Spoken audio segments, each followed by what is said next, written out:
निकल गई। और आप ये जानते हैं कि मैं अपनी कोई भी बात अधूरी नहीं छोड़ता। तो ये सवाल तो बहुत सिंपल था, हमने इसमें जो भी काम किया बहरहाल यहाँ तक के मैटर हमने सॉल्व कर लिए, 13 यूनिट्स आ गया। हम जब इस सवाल के ऊपर आए ना बेटा, हमें एक x की वैल्यू फाइंड करनी है और हमारे पास जाकर एक अदद बन रही थी क्वाड्रेटिक इक्वेशन। देखें अब स्टेप्स काउंट करते हैं, स्टेप्स 1 2 3 4 5 6 7 8 9 10 11 12, ये हो गए स्टेप्स 12। अभी मैं आपको स्क्रीन में दिखाता हूँ मज़ीद और हमारे पास कितने स्टेप्स मौजूद हैं 12 के बाद। भाई 12 के बाद आ गया बेटा 13 14 15 16 17 और 18 स्टेप्स में जाकर हमारी ये बात कंप्लीट हुई है। सर तो इसका क्या मतलब हुआ? ये जो अभी आप लेक्चर का एक और हिस्सा हमें समझाने की कोशिश कर रहे हैं, इस वीडियो का क्या मकसद है?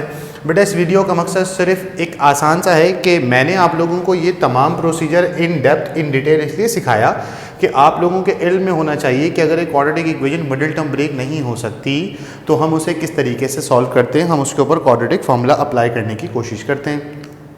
लेकिन अगर क्वाड्रेटिक इक्वेशन इस तरीके की हो जो स्क्वायर फॉर्म में से निकल कर आती हो, और अगर मैं ये कहूँ कि ये 17-18 स्टेप्स के बजाय 2-3 या 4 स्टेप्स में आंसर आ जाए, तो फिर ये किसी के जहन में सवाल आएगा कि सर कहीं ऐसा ना हो एग्जामिनर कट कर दे। अरे एग्जामिनर क्यों कट करेगा बेटा? किताब में कहीं भी नहीं लिखा हुआ कि आपको क्वाड्रेटिक फार्मूला ही अप्लाई करना है। अगर कोई इक्वेशन मिडिल टर्म ब्रेक नहीं हो सकती तो ज़रा गौर से देखिएगा उसके साथ हम काम क्या कर सकते हैं। मैं ये मिटा रहा हूँ और आपको एक शॉर्ट ट्रिक सिखा रहा हूँ, सिर्फ इस सवाल में नहीं, पूरी किताब के किसी भी सवाल में, मैट्रिक के किसी भी सवाल में, इंटर के किसी भी सवाल में, फर्स्ट ईयर के किसी भी सवाल में, अगर कोई क्वाड्रेटिक इक्वेशन हमारे पास ऐसी आ जाती है जो मिडिल टर्म ब्रेक नहीं हो रही और उसके साथ कोई ऐसा ब्रैकेट मौजूद है a plus B whole square या a minus B whole square करके, तो हम क्या करेंगे ज़रा गौर से देखें। मोस्ट ऑफ द इक्वेशंस पर ये अप्लाई हो जाता है। अगर अप्लाई नहीं होगा तो भाई फिर आपके पास एक आखिरी हल है, और वो हल क्या है बेटा?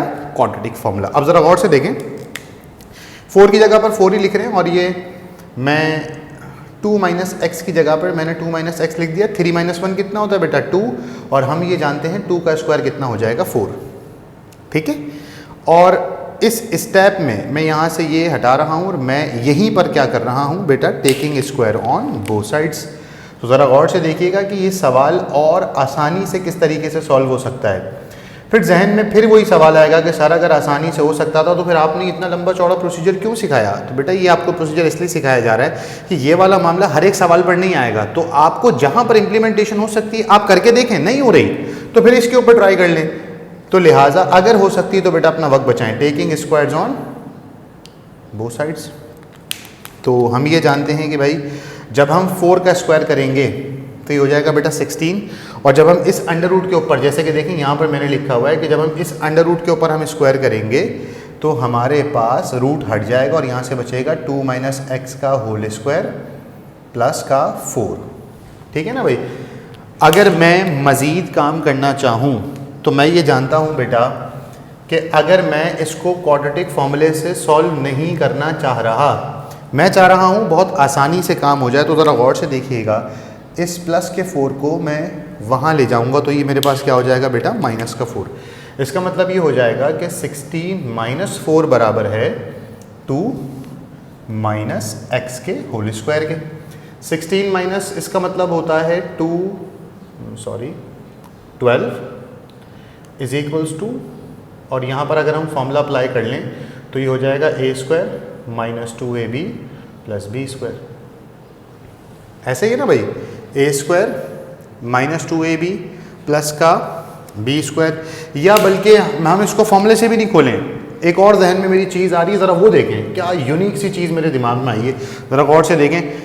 इसकी कैलकुलेशन को और आसान करते हैं। भाई हो जाएगा 12, ये हो जाएगा 2 माइनस एक्स का whole square.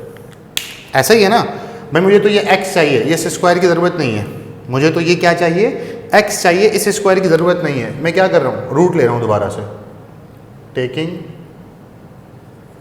Under root on both sides. तो इसका मतलब 12 पे भी अंडर रूट आ जाएगा प्लस माइनस के साथ, और इस पर भी अंडर रूट आ जाएगा 2 माइनस एक्स के होल स्क्वायर पे। और हम ये जानते हैं कि अंडर रूट से स्क्वायर क्या हो जाएगा? कैंसिल, और 12 का आप कैलकुलेटर से रूट फाइंड करेंगे ना तो ये आ जाएगा प्लस माइनस का 2 अंडर रूट 3, और यहाँ से बच रहा है भाई 2 माइनस एक्स। ठीक है भाई, यहाँ से क्या बच गया बेटा हमारे पास x, और मैंने करना क्या है, सिंपल सा, ये वाले प्लस माइनस 2 को उठाकर वहाँ लेके जाना है, x को वहाँ लेके जाना है ताकि x पॉजिटिव हो जाए। जब ये माइनस का x वहाँ जाएगा तो ये हो जाएगा प्लस का x, ये 2 की जगह पर 2 रहेगा, ये प्लस माइनस वहाँ जाकर भी चेंज नहीं होगा, प्लस माइनस ऐसे ही रहेगा और ये क्या हो जाएगा 2√3। तो अगर आप अपने लेक्चर के पार्ट में देखेंगे ना गौर से, तो जो मैंने 16, 17, 18 स्टेप्स का आप लोगों को जो जेन्युइन मेथड है काम करना सिखाया है, उसे हम बहुत ही आसानी के साथ इस तरीके से भी सॉल्व कर सकते थे। यानी आप ये देखें कि बोर्ड के ऊपर अभी ये वाला पोर्शन खाली है और मैं आपको स्क्रीन दिखाता हूँ ज़रा से मोबाइल को रोटेट करके। ये देखें ये वाले सारे स्टेप्स अब यूजलेस हो गए, ये वाले जितने भी स्टेप्स हैं अब इनकी कोई ज़रूरत नहीं है। देखें ये जो आंसर आया 2 + -√3 वही आ गया मेरा आंसर। तो अगर कभी ऐसा हो जाए कि इस तरीके का सवाल आ जाए शॉर्ट में 5 नंबर के लिए, तो बेटा आपको ज़रूरी नहीं है कि आप क्वाड्रेटिक फार्मूला ही अप्लाई करेंगे, आप क्वाड्रेटिक फार्मूले के अलावा भी आसानी से अपना काम कर सकते हैं। कि अगर आपकी इक्वेशन इस तरीके से बन जाती है कि आप आसानी से सॉल्व कर लें, तो यकीनी तौर पर बेटा ये वाला मेथड आप ज़रूर सॉल्व कर लीजिए।